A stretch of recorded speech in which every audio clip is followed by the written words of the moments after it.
انت بتحاول تساعد مراتك وهي بتعيط وبتقولك سيبني.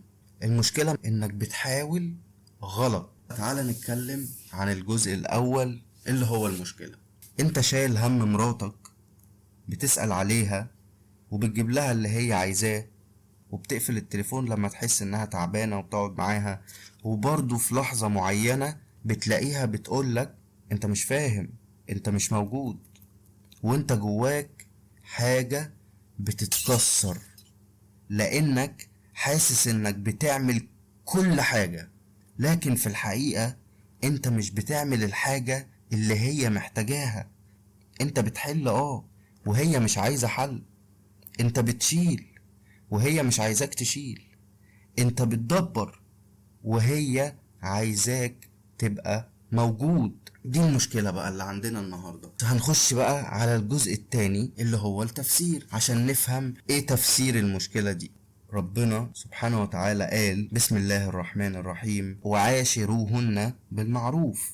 كلمة المعروف مش معناها انك تعمل كتير. المعروف يعني اللي هي تحس انه معروف، مش اللي انت شايفه صح. وهنا في فرق ضخم جدا. سيدنا محمد عليه الصلاة والسلام قال زي ما قلنا قبل كده خيركم خيركم لأهله وأنا خيركم لأهلي. النبي صلى الله عليه وسلم ما قالش أكترهم حلول ولا أكترهم تضحية، قال خيركم لأهله. يعني إيه بقى؟ يعني الأقرب والأحن والأفهم، أكتر واحد فاهم يعني. وابن القيم رحمه الله قال من حسن العشرة أن يظهر الرجل لامرأته الفرح بها ويسرها بالكلمة والنظرة والفعل. يعني ايه بقى الكلام ده؟ يعني السند الحقيقي مش في الافعال الكبيرة، السند في الكلمة، في النظرة، في الفعل البسيط. طيب ايه الحل بقى دلوقتي؟ تعالى بقى نتنقل على الحل في 3 خطوات عملية زي ما اتعودنا كل مرة. خطوة رقم 1، اسأل قبل ما تتصرف. يعني اعمل ايه؟ يعني بدل ما اقول لها او اسألها اعمل ايه، اسأل انت محتاجة ان انا اسمعك ولا محتاجة مساعدة تاني؟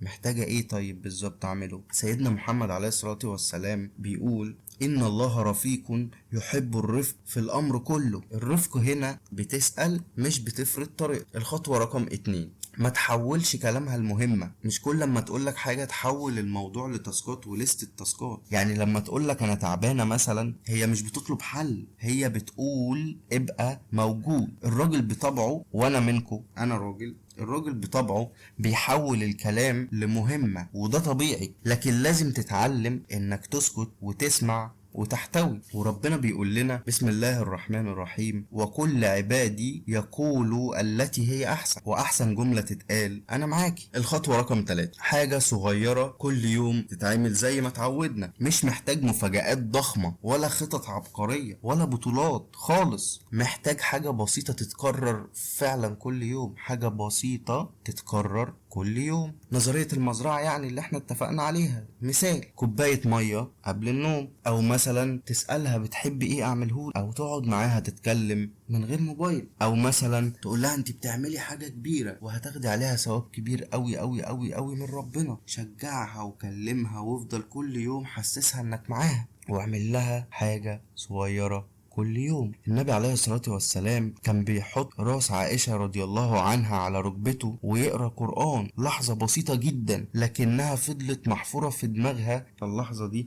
وفضلت تحكي عنها حتى بعد ما النبي عليه الصلاة والسلام توفى. تعال نختم بقى الحلقة بتاعتنا الجميلة. بص يا سيدي، مراتك مش محتاجة بطل، محتاجة حد موجود. مش محتاجة حد يحل كل حاجة، محتاجة حد يبقى جنبها. الدعم الحقيقي مش في اللي بتعمله، الدعم الحقيقي انك تكون معاها وجنبها.